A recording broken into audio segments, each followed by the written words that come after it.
नमस्कार। नमस्कार साथियों। आप सभी का आपका अपना मंच यानी विश्व लक्ष्मी डॉट आईओ, विश्व लक्ष्मी फाउंडेशन आरंभ 24 की संकल्पना क्या है? अपने और अपने साथ सबके सपने पूरे करने में विश्वास करने वाली और उसी दिशा में सदैव अग्रसर रहने वाली जो प्रोजेक्ट, जो कॉन्सेप्ट हम सब एक साथ मिलकर जिसके जिस लक्ष्य के पीछे, जिस संकल्प के साथ आगे बढ़ रहे हैं, सबसे पहले मंच पर उपस्थित होने वाले सभी महानुभावों का, बिजनेस पार्टनर्स का और इसी साल होने वाले करोड़पतियों का दिल की गहराइयों के साथ नमन वंदन प्रणाम करते हुए, आप सभी सही समय, सही प्रोजेक्ट, सही कॉन्सेप्ट और सही लोगों के साथ प्रस्तुत हो चुके हैं। 90%, 99% काम हो चुका है। अब 1% कौन सा है? हम सबको पता है, बिजनेस रेफरल अर्न का है। और मिनिमम मिनिमम मिनिमम लायबिलिटी या फिर जीरो लायबिलिटी के साथ भी हम आगे बढ़ सकते हैं, एक ही सूत्र के द्वारा। रजिस्ट्रेशन, रजिस्ट्रेशन और रजिस्ट्रेशन, यही वो सूत्र हमें हमारा मिशन बीएनबी कंप्लीट कराएगा वाया विश्वलक्ष्मी.io। और ये सब कुछ यदि ऐसे ही है, ऐसा ही होना है, तो फिर ये होकर रहेगा। और उसके लिए आप जिसे अपने साथ बिजनेस प्रोग्राम में देखना चाहते हैं, आपको लगता है कि मेरा वो साथी, मेरा वो रिलेटिव, मेरा वो नियर डियर दोस्त मेरे साथ इस बिजनेस में हो, तो सबसे पहले जरूरी है कि वो बिजनेस में आने से पहले या बिजनेस में आया है तो भी आगे का सफर हम सफर बन के तैयार करना है, चलना है। इसलिए वो मंच पर भी होना चाहिए। और क्योंकि यही तो वो मंच है जहां हमें 30 35 40 मिनट में वो सब कुछ बताया जाता है जो हमारे लिए फ्यूल का काम करता है, ईंधन का काम करता है, जहां से एनर्जी मिलती है। और आज आज तो मंगलवार है।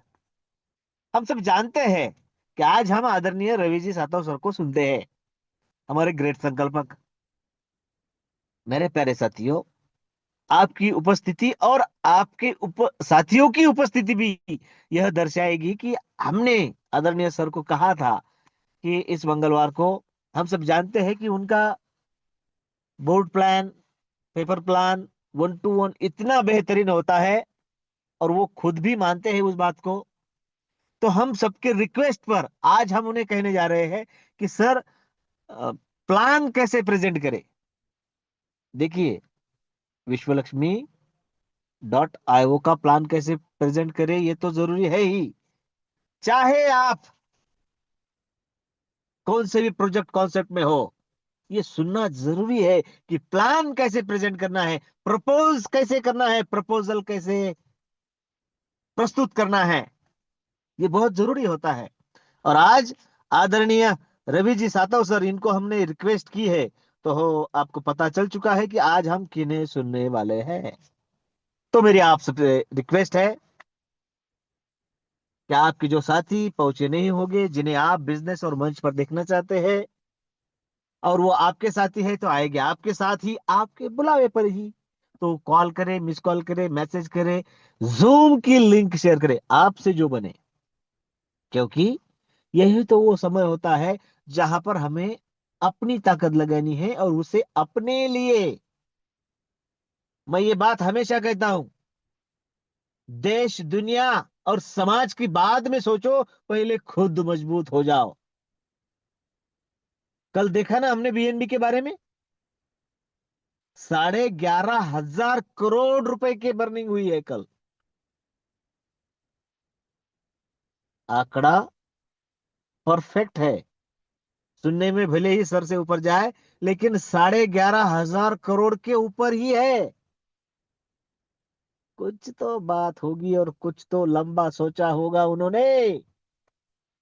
अब वो उनकी वो सोच, उनकी वो प्लानिंग, उनका वो रोड मैप, वो जाने। हमें सिर्फ एक बात ध्यान में रखनी है कि किसी भी तरीके से,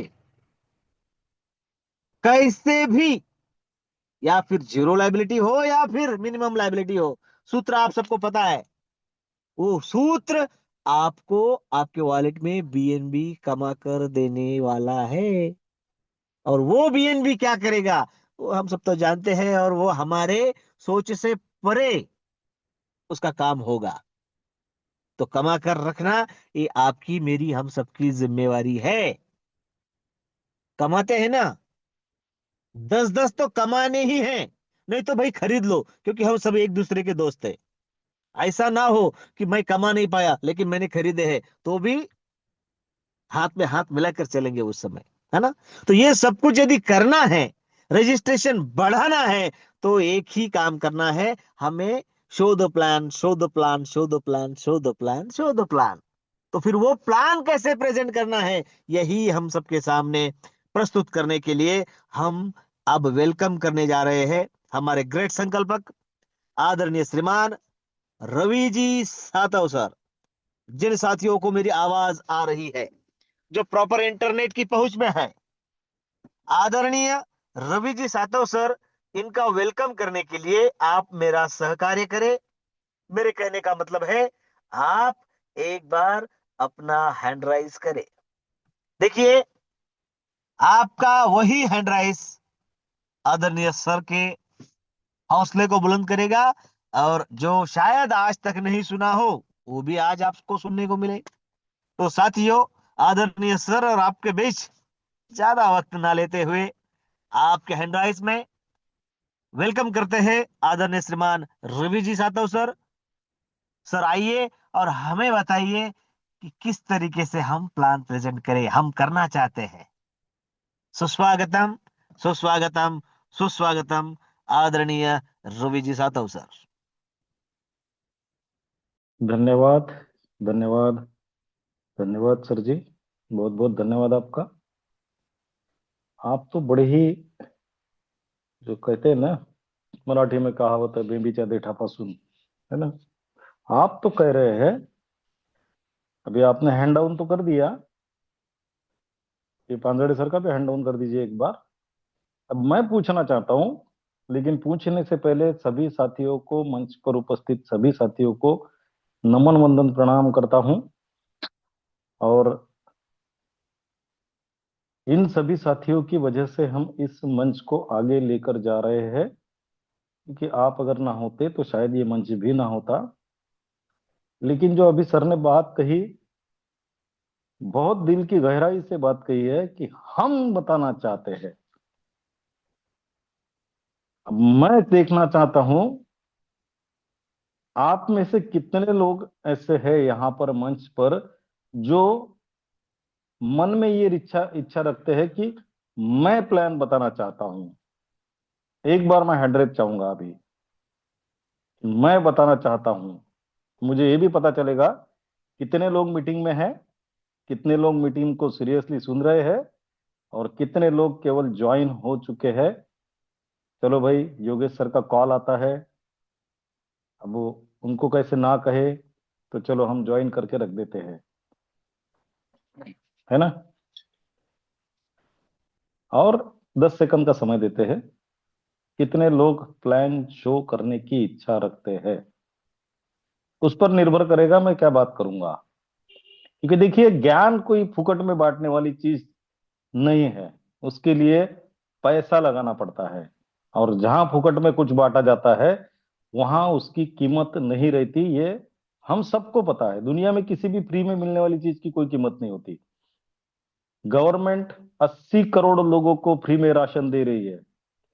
क्या परिणाम हो रहा, ये 80 करोड़ के 80 करोड़ लोग उस राशन को, दरवाजे पे एक ऑटो वाला आता है, उसको बेचते हैं साथियों, है ना। क्यों? फ्री में मिलती है। जरा खाने के लाले पड़ने दो, तब पता चलेगा उस राशन के, अनाज की क्या कीमत होती है। इसलिए मैंने सर को दोपहर को भी कॉल करके कहा था, सर आपको तो बहुत इच्छा है, मैं भी चाहता हूं लोगों को प्लान प्रेजेंट कैसे करना ये दिखाना, लेकिन लोगों की इच्छा रही तब ही तो उसमें मजा आएगा ना। अब देखिए, योगेश पालोदे सर का हैंडरेज है, प्रशांत सर का है, विजय ददगाड़ सर का है, वंदना जी का है। ये सभी प्लान शोर है। अब प्लान शोर को ही प्लान कैसे दिखाना है, ये बताने में क्या मजा है ना। ये तो एक बात क्लियर है कि जो ऑलरेडी प्लान प्रेजेंट कर सकते हैं वही इच्छा रखते हैं प्लान प्रेजेंट कैसे किया जाए ये सुनने की। शायद वो इसलिए हैंडरेज किए होंगे उन्होंने कि चलो हम जिस तरीके से प्लान प्रेजेंट करते हैं, हमारे उस प्लान प्रेजेंट करने के तरीके में हमें कुछ बदलाव लाने की जरूरत अगर हो तो हम वो बदलाव लाएंगे। अभी भी हैंडरेज उतने ही हैं जितने पहले हुए थे। मतलब जितने साथी मंच पर मौजूद है, या तो वो किसी के ऊपर निर्भर होकर प्लान प्रेजेंटेशन को आगे बढ़ाना चाहते हैं, है ना। दुनिया में अगर हमें कुछ करना है, दुनिया में अगर हमें कुछ करना है, तो जब तक हमारी अंदरूनी इच्छा नहीं होती, दुनिया की कोई ताकत वो आपको करने के लिए प्रेरित नहीं कर सकती, जब तक हमारी अंदर से इच्छा नहीं होगी, है ना। तो चलो साथियों, कुछ बात कर लेते हैं उस पर भी। लेकिन सबसे पहली बात यह है, जैसा हम कोई भी काम अगर करने को हाथ में लेते हैं, है ना, नेटवर्क में हमेशा ये सवाल पूछा जाता है जब भी हम किसी नेटवर्क की मीटिंग में जाते हैं। सर आप प्लीज हैंड डाउन कर दीजिए सबके, क्योंकि 6 लोगों के ऊपर कोई आने वाला भी नहीं है, मुझे 100% गारंटी है। और मैंने नहीं, आपको कुछ कहा भी लोग सफर में हैं अपने, लेकिन वो सुनते हैं। था। चलो कोई बात नहीं, दिल की तसल्ली के लिए वो भी सही। हैंड डाउन कर दीजिए सबके, कोई दिक्कत नहीं है। और मेरे हौसला बढ़ाने के लिए हंड्रेड के ऊपर मेरा हौसला नहीं रहता, वैसे भी मैं पूरा हौसले से भरा हुआ हूँ। तो साथियों देखिए, नेटवर्क का जब भी कोई बड़ा मीटिंग होता है, सेमिनार होता है, नए लोग आकर बैठते हैं, है ना। वो नए लोगों से एक ही सवाल पूछा जाता है। अब नए लोगों के दिमाग में ये सवाल होता है, जैसा आदरणीय योगेश सर ने कहा कि हमें ये सीखना है प्लान प्रेजेंटेशन कैसे किया जाता है। सबसे बेसिक सवाल यह है साथियों कि मुझे प्लान प्रेजेंटेशन क्यों करना है, नेटवर्क मुझे क्यों करना है। अगर ये मेरे सवाल का जवाब मेरे पास है, तो नेटवर्क मुझे कैसे करना है ये सिखाने की जरूरत नहीं पड़ती। सेम उसी तरीके से, अगर प्लान प्रेजेंटेशन मुझे क्यों करना है यही मेरा क्लियर नहीं है, तो कैसे करने की बात ही दूर दूर तक नहीं आती। लेकिन मेरी ये बात क्लियर है कि मुझे प्लान प्रेजेंटेशन क्यों करना है, तो फिर कैसे करना है ये सिखाने की भी जरूरत नहीं पड़ती, है ना। अब क्यों जब तक हमारा क्लियर नहीं होता, तब तक कैसे पर हम बढ़ भी नहीं सकते। क्यों मुझे प्लान प्रेजेंटेशन करना है, अगर मेरा गोल सेट है कि मुझे करोड़पति बनना है और उस करोड़पति बनने के सफर में मुझे ज्यादा से ज्यादा बीएनबी को अर्न करना है, और वो ज्यादा से ज्यादा बीएनबी अर्न करना है, तो मुझे प्लान प्रेजेंटेशन करना ही पड़ेगा। क्यों करना पड़ेगा, अगर ये उसकी वजह आपकी क्लियर है, तो फिर कैसे पर हम बढ़ सकते हैं। क्यों ही क्लियर नहीं, नेटवर्क के मीटिंगों में बहुत बार एग्जांपल दिया जाता है कि अगर कोई इंसान आपको कहे कि ये दीवार है, ये घर है, ये रूम है, उस रूम की ये चार दीवारी है, उस चार दीवार में से आपको एक दीवार गिरानी है, गिराएगा कोई? कोई नहीं गिराएगा। क्यों बेमतलब दीवार गिराना है, क्या जरूरत पड़ी दीवार गिराने की, है ना। लेकिन उसी समय अगर कोई कह दे किसी व्यक्ति को कि इस दरवाजे को अंदर से भी बंद किया गया है, वो खुल नहीं रहा है, और इसके अंदर आपका लड़का बंद है, तब किसी को बताने की जरूरत पड़ेगी क्यों तोड़नी है? क्योंकि वजह क्लियर है। क्यों क्लियर है? मेरे बेटे को बचाना है, इसलिए मुझे दीवार तोड़नी है। फिर पूरी ताकत लगा दी जाएगी उस दीवार को तोड़ने में। सबसे इंपॉर्टेंट यह है साथियों कि मुझे क्यों प्लान प्रेजेंटेशन करना है ना। आपका क्यों क्लियर है, मैं समझ समझ लेता हूं कि आपका क्यों क्लियर है, क्योंकि आपको सबको करोड़पति बनना है। ये मैंने अपने आप को तसल्ली दे दी है कि आप सबको करोड़पति बनना है। अब आप अकेले करोड़पति बन सकते हैं क्या? प्लान प्रेजेंटेशन क्यों करना है आपको पता है, करोड़पति बनना है। अब प्लान प्रेजेंटेशन क्यों करना है क्लियर होने के बाद कैसे करना है, ये अगर आपको समझ में आया तब भी फायदा क्या है? फायदा क्या है? जब तक आपके पास किसे करना है ये तैयारी नहीं है तो प्लान किसे प्रेजेंट करोगे? प्लान प्रेजेंट करने के लिए कोई थर्ड पर्सन तो लगेगा ना आपको। कोई बंदे का आपके साथ कोई व्यक्ति तो चाहिए कि जिसके सामने बैठकर आप प्लान प्रेजेंटेशन करें। इसलिए दो बातें ध्यान में रखना, सबसे पहले कि अपने आप का खुद का क्यों क्लियर करो, मुझे प्लान प्रेजेंटेशन क्यों करना है। और दूसरा ये क्लियर करो कि मुझे किसे करना है, और किसे करना है ये क्लियर करने के लिए उसके पहले आपको सबसे इंपॉर्टेंट बात जो हमेशा हर नेटवर्क के ट्रेनिंग सेशन में या हर नेटवर्क के मीटिंगों में समझाई जाती है, यहां पर भी न जाने कितनी बार समझाई गई है।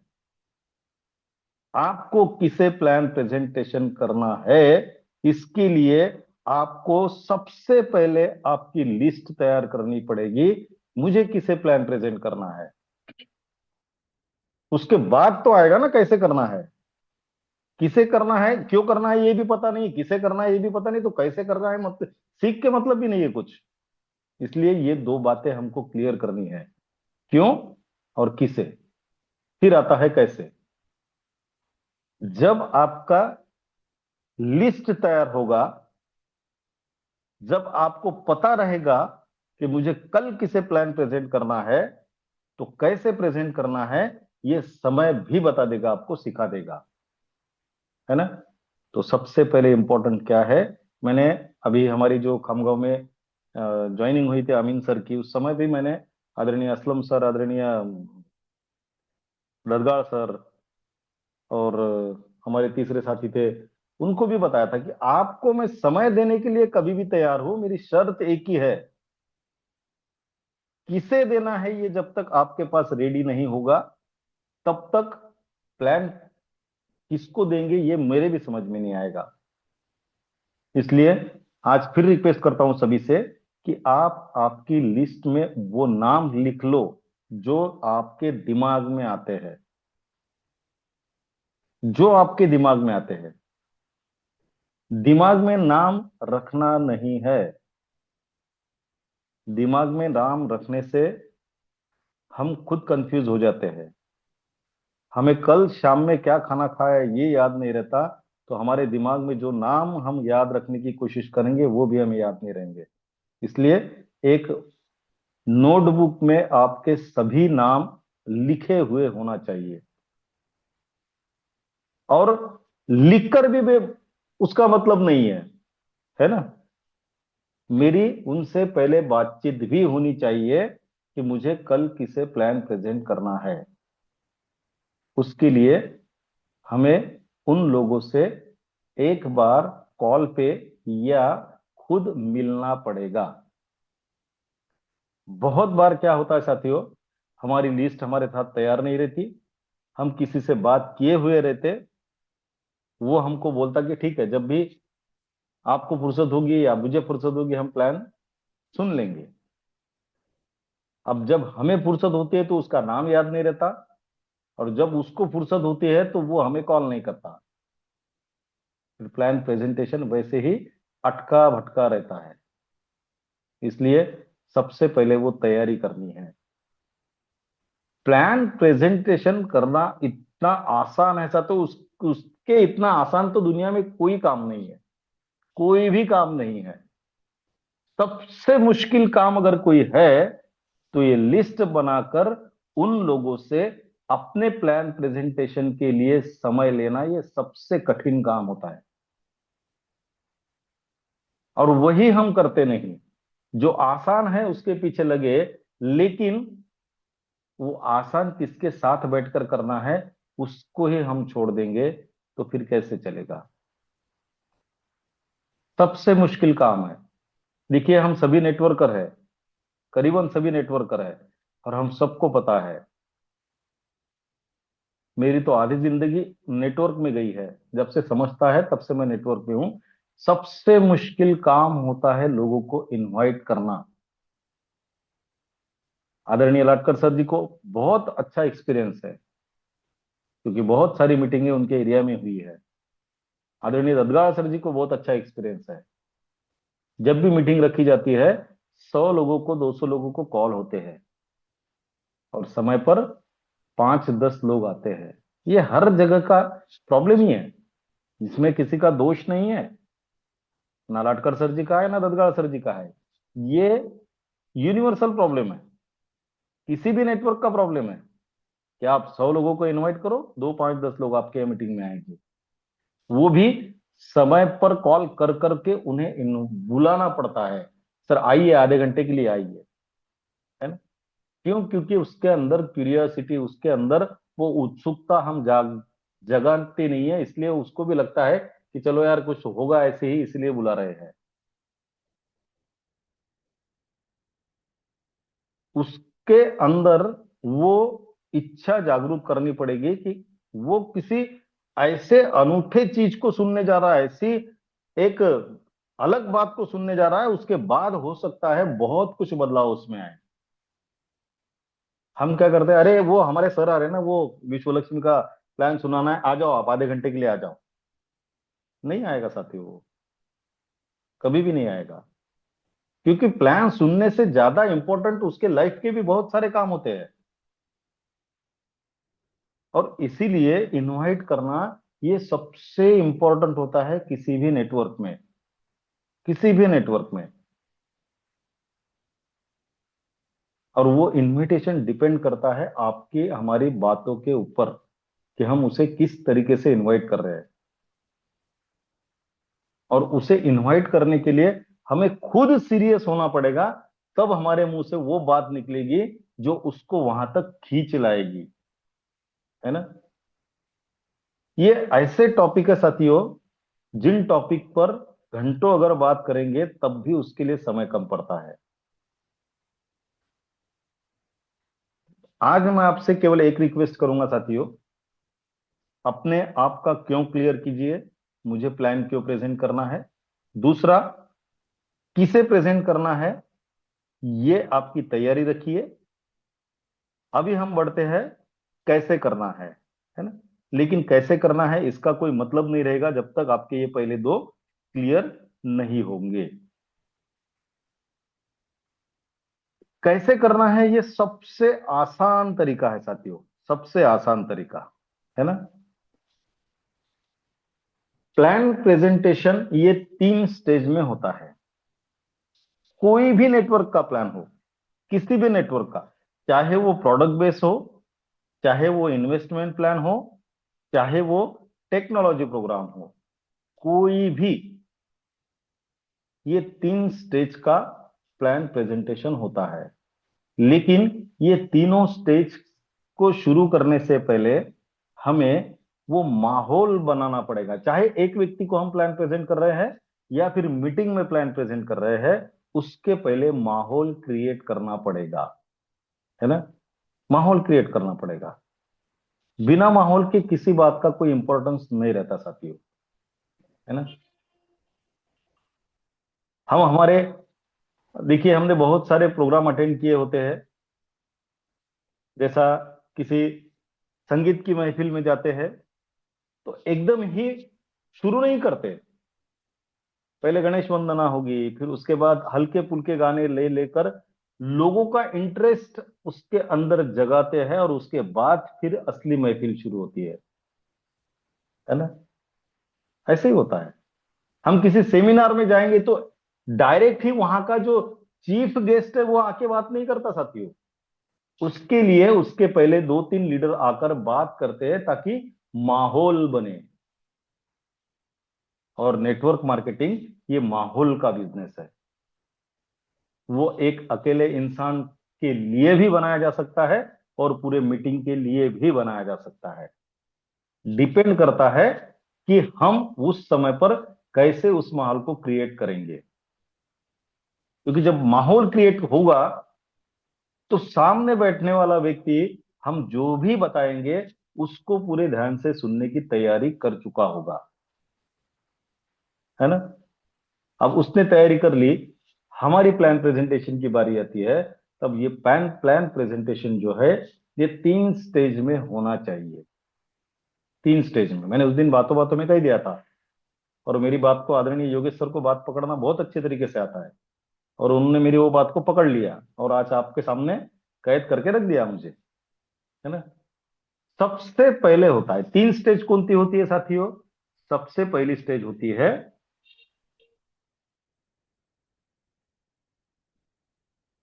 ओपनिंग,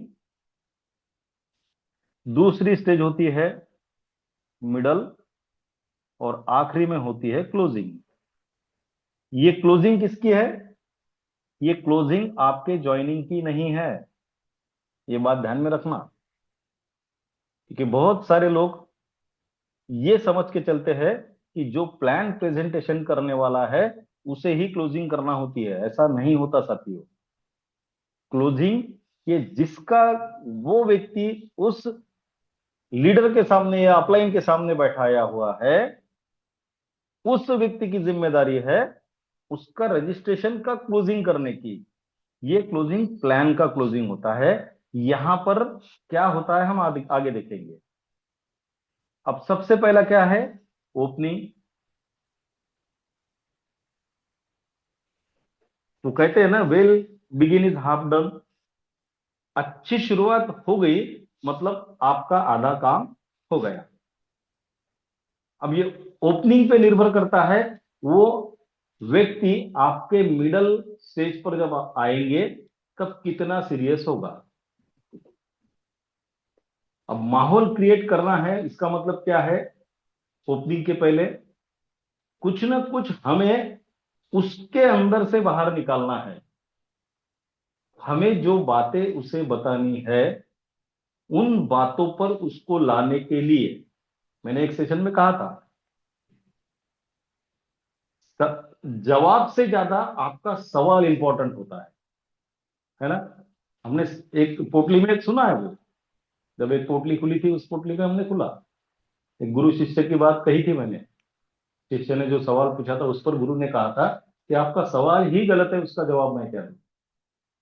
तो इंपॉर्टेंट क्या है? माहौल क्रिएट करने के लिए हमें उस व्यक्ति को ऐसे सवाल पूछने पड़ेंगे जो हम चाहते हैं कि हमारे हिसाब से उसके जवाब हो। तो वो सवाल हर एक व्यक्ति के हिसाब से अलग अलग हो सकते हैं। डिपेंड करता है हमारे सामने जो व्यक्ति बैठा है वो व्यक्ति किस फील्ड से है, उसका एजुकेशनल बैकग्राउंड क्या है, उसका प्रोफेशनल बैकग्राउंड क्या है, उसका बिजनेस बैकग्राउंड क्या है। जो भी बातें उसके साथ में है उसकी जब तक आपको पूरी जानकारी नहीं होगी तब तक आप उसको सही सवाल पूछ नहीं पाएंगे। सही सवाल पूछ के आपको उसे अपने पॉइंट पर लाना है। और जब वो हमारे मुताबिक उसके जवाब आना शुरू होंगे तब हमारे प्लान की होती है ओपनिंग। ओपनिंग में क्या क्या बातें होती है साथियों? ओपनिंग में बातें होगी हम जिस नेटवर्क में काम कर रहे हैं उस नेटवर्क की शुरुआत की। उस नेटवर्क का नाम क्या है, वो नेटवर्क कब शुरू हुआ, उस नेटवर्क में आप कैसे आए, उस नेटवर्क में किस किस बात को ध्यान में रखते हुए प्लानिंग की गई है और आने वाले फ्यूचर में उसके साथ क्या होने वाला है। ये हम उसको ओपनिंग में जितना क्लियरली बता पाएंगे उतना वो आगे की बात सुनने के लिए तैयार होगा, है ना। आगे की बात सुनने के लिए तैयार होगा। उस ओपनिंग में सवाल आपके उसके ऊपर जो किए थे आपने, जो जवाब निकले आपको जैसे चाहिए वैसे, तो फिर आपको आना है ओपनिंग में, जो हमारे आदरणीय योगेश पालोदे सर कहते हैं बीएनबी के बारे में, कि ओपनिंग में हमको तो उसे बेसिक बताना है। विश्व लक्ष्मी डॉट आयोग क्या है, ये किन बातों पर रन करता है, क्यों ये सारी बातें इंपॉर्टेंट है हमारे लिए, और इसका फ्यूचर में हमारी जिंदगी पर क्या असर गिरने वाला है। अगर आज हम इसका हिस्सा बनते हैं तो हमारा फ्यूचर कैसा होगा, और अगर हम आज इसको डिनाई करते हैं, इसका हिस्सा हम नहीं बनना चाहते, तो हमारे जीवन पर उसका भी क्या असर गिरने वाला है। ये सारी बातें उसको विथ प्रूफ के साथ अगर हम दे पाए तो सबसे बेस्ट होगा, सबसे बेस्ट। अब देखिए आदरणीय पालोदे सर जी ने कल लाइव एग्जांपल दिखाया बीएनबी के बर्निंग का। अब उसकी वजह कितनी बेहतरीन है देखिए साथियों। सर ने कहा जिन्होंने बनाया वही उसको जला रहा है। हम एक बीएनबी के लिए तरस रहे हैं और वो लाखों बीएनबी एक समय में जला रहा है, हर 3 महीने में जला रहा है। बेवकूफ तो नहीं है, जरूर उसके पीछे कोई वजह होगी, और हम सबको वो वजह पता है। अगर हम ये बातें उसके दिमाग में, उसके जहन में डालने में कामयाब हो गए, एक पॉइंट पे वो आपको आप उसको क्लोजिंग तक खींच सकते हैं, एक ही पॉइंट पर। कितना हमारे पास जो यूनिक सेलिंग पॉइंट, यूएसपी जिसको बोलते हैं, इतना बेहतरीन यूएसपी हमारे पास है। मार्केट में किसी भी टेक्नोलॉजी प्रोग्राम या नेटवर्क के पास में उतना बेहतरीन यूएसपी नहीं है साथियों। सर्च कर लीजिए, आप सर्च कर लीजिए, गारंटी के साथ कहता हूं, एक ही पॉइंट पे उसको ला सकते हैं हम। छोड़ो, ये बात अलग है, वो जो बीएनबी की स्टार्ट हुई वो कब, कितने में शुरू हुआ, कितने में पहुंचा, क्या हुआ। अब ये तो उसको, वो आदमी को बताने के बाद में रिलेट करेगा कि भाई वो तो शेयर मार्केट के जैसा है ना। तो शेयर मार्केट मान लेगा उसको कि यार इसमें भी ऐसा ही होता है, फिर ये ऊपर नीचे होगा, फिर मेरा लॉस भी हो सकता है, प्रॉफिट भी हो सकता है। लेकिन जब ये बर्निंग की बात आपको सीखनी पड़ेगी, ये तो तय है। आदरणीय पालोदे सर जब बताते हैं, मुझे पता नहीं है आप कितना सीरियसली उसको सुनते हैं, लेकिन अगर ये बात आपने सीख ली ना कि बर्निंग कितनी बर्निंग हुई है, हर क्वार्टरली जो बर्निंग होती है, एक एक क्वार्टर में कितने बीएनबी बर्न हुए हैं, और उस समय पर उसका रेट क्या था, और उस रेट के हिसाब से इंडियन रेट में, इंडियन करेंसी में वो कितने करोड़ों के बर्निंग उसने की है, ये अगर आपने उसको बताया, पागल होगा कोई भी आदमी साथियों, अगर सही ढंग से बता पाए हम लोग तो, है ना। उसको इस तरीके से आप ओपनिंग में हमारा पूरा का पूरा बेस उसके सामने खोल कर रख सकते हैं।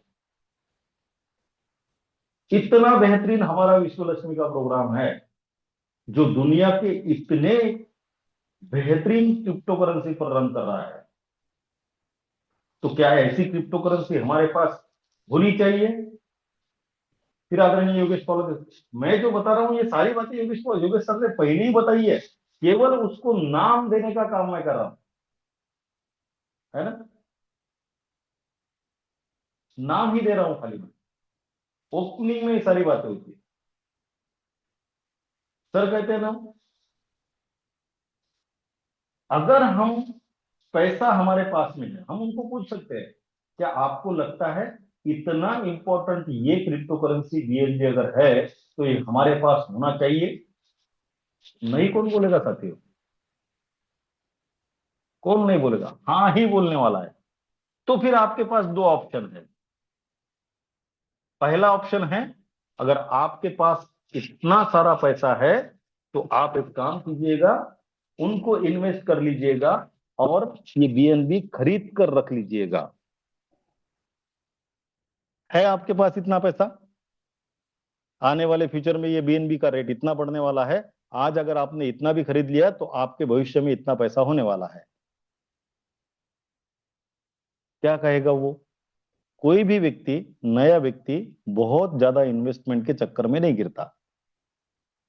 तो वो पूछेगा दूसरा ऑप्शन क्या है। दूसरा ऑप्शन है सर हमारे पास आप बिना इन्वेस्टमेंट किए आपको चाहे जितने बीएनबी अर्न कर सकते हैं, लेकिन उसके लिए आपको आपका थोड़ा समय मुझे देना पड़ेगा, ताकि मैं आपको ये बता पाऊं कि यहां पर बिना इन्वेस्टमेंट के भी आप कितना बीएनबी को अर्न कर सकते हैं। और वहां पर हमारा शुरू होता है मिडल पार्ट। और जो मिडल पार्ट होता है, ये साथियों किसी भी नेटवर्क का प्लान का वो वो हिस्सा होता है जहां हमारा कैलकुलेशन होता है। क्या होता है? कैलकुलेशन। अब मिडल में आपको क्या करना है? उसको अगर बिना पैसे लगाए इस सिस्टम से बीएनबी अर्न करना है, तो सबसे पहले उसको क्या करना पड़ेगा? रजिस्ट्रेशन करना पड़ेगा। कितने से रजिस्ट्रेशन करना पड़ेगा? तो हम दो ऑप्शन उसको दे सकते हैं। दोनों ऑप्शन आपको बताए हैं। लायबिलिटी के साथ अगर करना है तो क्या ऑप्शन है? विदाउट लायबिलिटी करना है तो क्या ऑप्शन है? और उस समय उसको बताना है, अगर आप रजिस्ट्रेशन करते हो तो आपको यहां पर 5 तरीके के इनकम मिलते हैं। और आपको फिर उसके बाद ये पांचों के पांचों इनकम उसको डिटेल में बताना है। डिटेल में कौन सा इनकम कैसे आता है, किससे आता है और क्या करने से आता है, ये सारी बातें अगर आपने उसको बताई तो वो आपका प्लान का मिडल होगा। अब ये जो पहली की बातें हैं, ये बातें जो ओपनिंग की बातें हैं, ये तो पालोदे सर हमेशा कहते रहते, तो हमारी याद भी हो गई होंगी, है ना? वो तो याद भी हो गई होंगी, क्या क्या बोलना है क्या क्या नहीं बोलना है, क्योंकि पालोदे सर हमेशा बताते हैं। सबसे इंपॉर्टेंट है मिडल। इसमें आपको कैलकुलेशन में कभी भी गड़बड़ी नहीं होने देना। आपके कैलकुलेशन में गड़बड़ी हो गई और वहां पर आप अगर कंफ्यूज होते हुए सामने वाले को दिखे, आपका प्लान चौपट हो गया। इतनी बात तय है। जो भी इनकम हमारे आते हैं विश्व लक्ष्मी के माध्यम से, उस इनकम को आपको रट के रखना है, याद करके रखना है। पहला इनकम डायरेक्ट रेफरल बोनस किसको मिलता है, कैसे मिलता है, कितना मिलता है, क्या होता है उसका, उसका बाइफर्गेशन किस तरीके से होता है, हमें याद ही रहनी चाहिए। हम शुरुआत करेंगे डायरेक्ट रेफरल बोनस और पता ही नहीं हमको कितना मिलेगा, किधर से मिलेगा, किससे मिलेगा, कौन सी लेवल से कितना मिलेगा, कितने कितने डायरेक्ट से कितना मिलेगा, और हम वहां सोच में गिर गए ना, तो वो भी सोचेगा करूं या ना करूं, क्योंकि इसे ही तो आता नहीं, है ना? दूसरा income direct referral spill bonus कहां से मिलता है? तीसरा इनकम कैसे मिलता है? ये पांचों इनकम आपको रट के रखना है, ताकि जब प्लान प्रेजेंटेशन के लिए आप पेपर पर पेन रखेंगे तो वो चलते रहना चाहिए। वो अटक गया तो आप भटक गए समझ लेना, है ना? इसलिए वहां पे आपको फ्लुएंटली सारी बातें ध्यान में आनी चाहिए। और अगर हो सके तो जो इनकम है वो स्टेप बाय स्टेप सीरियली आनी चाहिए। पहला इनकम डायरेक्ट रेफरल बोनस ही आना चाहिए, दूसरा स्पिल बोनस ही आना चाहिए, तीसरा 3 लेवल का ही आना चाहिए, चौथा 15 लेवल का लीडरशिप बोनस ही आना चाहिए, और सबसे आखिरी स्टार्ट 4 स्टेज स्टार्टअप बोनस ही आना चाहिए। आगे पीछे कर दिए फिर कंफ्यूजन आ जाता, फिर 50% इधर का उधर घुस जाता, 50% इधर का उधर घुस जाता, और हम कंफ्यूज हो गए। कंफ्यूज तो हमें सामने वाले को करना होता है, अगर वो कन्विंस नहीं हुआ तो। लेकिन उसके पहले अगर हम कंफ्यूज हुए तो फिर वो कभी भी हमारे से कन्विंस नहीं होगा। इसलिए ये मिडल पार्ट बहुत ज्यादा इंपॉर्टेंट है कैलकुलेशन की वजह से, है ना? और सबसे अंत में आता है साथियों क्लोजिंग। क्लोजिंग में ये फॉलोअप की तरह होता है, ये फॉलोअप की तरह होता है। क्लोजिंग बहुत बड़ी बात नहीं है प्लान की। 5 इनकम उसको दिखाए, उसको केवल सवाल पूछना है क्लोजिंग में। सर आपको कोई इनकम अगर समझ नहीं आई होगी या फिर आपको ऐसा लग रहा होगा कि ये ध्यान में नहीं आया, तो हम उस पर और बात कर सकते हैं। अब ऐसा तो कोई बंदा है नहीं दुनिया में जो बोलेगा मुझे समझ नहीं आया, तो तुरंत उसको पूछ लो कौन सा इनकम आपको अच्छा लगता है। और ये कब होता है साथियों? जब कोई व्यक्ति पर्सनली किसी एक ऐसे स्पेस पे, ऐसी जगह पे हो जहां डिस्टरबेंस ना हो, तब ये सारी बातें हम उससे कर सकते हैं। उसके लिए माहौल जो बोला है मैंने वो क्रिएट वैसे करना पड़ेगा। 90% यहां पर काम खत्म होता है। प्लान खत्म हो गया, 90% काम खत्म हो गया, बचा कितना? 10% का। और वो भी क्या होता है? क्लोजिंग ही होता है, लेकिन किसके द्वारा? जिसका वो प्रोस्पेक्ट है उसके द्वारा, है ना?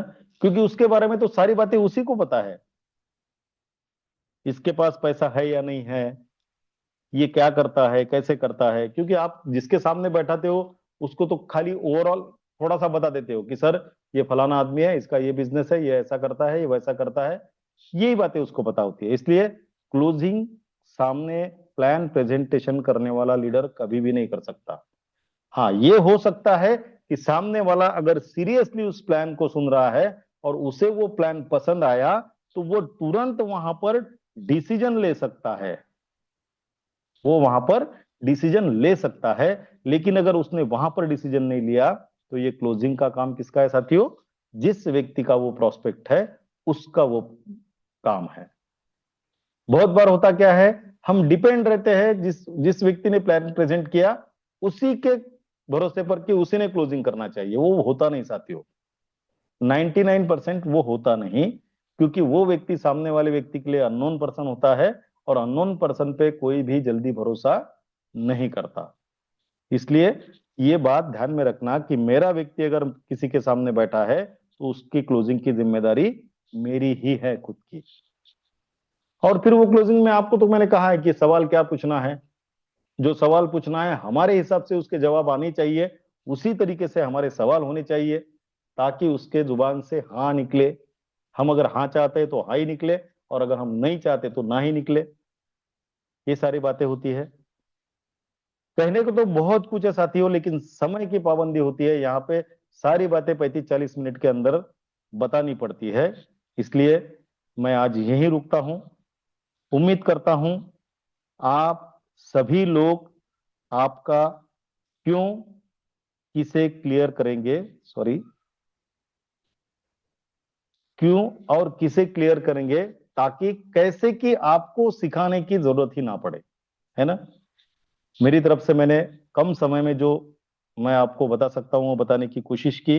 अगर कुछ कम ज्यादा हुआ तो फिर हम सीखने की कोशिश करेंगे, लेकिन इच्छा आपकी होनी चाहिए, है ना? मुझे प्यास ही नहीं लगी और कोई मुझे जबरदस्ती अमरूद भी पिला रहा है तो वो भी पेट में नहीं जाएगा। इसलिए प्यास लगनी जरूरी है, और जब ये प्यास लगेगी तब खुद ब खुद आदमी कुएं के पास जाएगा, अगर उसे कोई जरूरत पड़ेगी तो, है ना? तो धन्यवाद आप सभी का। आप सभी के प्रति कृतज्ञता व्यक्त करता हूं। फिर एक बार आप सभी को नमन वंदन प्रणाम करता हूं, और आदरणीय योगेश सर ने मुझे जो बात रखने का मौका दिया उनको धन्यवाद देते हुए मेरे वाणी को विराम देता हूं। जय हिंद, जय विश्वलक्ष्मी, जय जय Vishwalakshmi. Over to you Yogesh sir. धन्यवाद, धन्यवाद, धन्यवाद।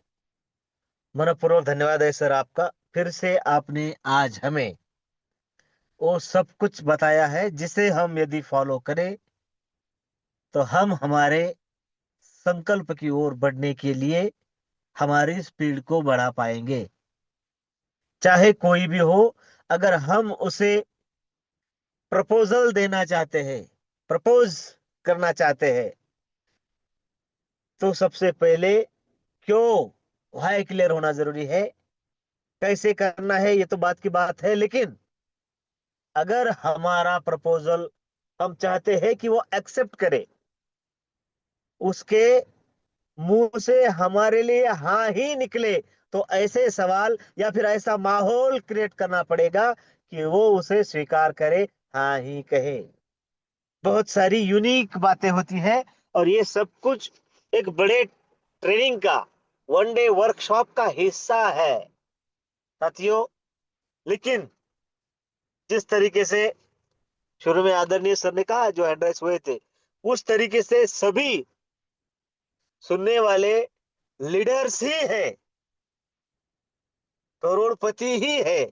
उसी तरीके से, उस अंदाज में सर ने बहुत आसान शब्दों में हम सबके सामने प्लान किस तरीके से प्रेजेंट करना चाहिए बताया है। आप अवश्य इसे सुने, समझे और यूज करें, ताकि आप पहुंच सके आपके सपनों की ओर। धन्यवाद, धन्यवाद, धन्यवाद। सारे मंच की ओर से फिर से एक बार आदरणीय रवि सर, आपका धन्यवाद। अंत तक बने रहे सभी साथियों का फिर से धन्यवाद। कल बुधवार है और हम मन की बात करने हेतु मंच पर उपस्थित होंगे। सभी साथियों से अनुरोध है कि एक ही दिन होता है जहां पर आप अपनी स्किल, कौशल्य या फिर अपनी कला पेश कर सकते हैं।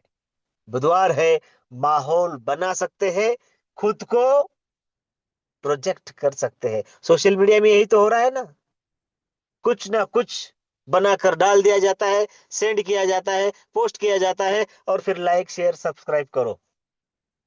तो करो ना।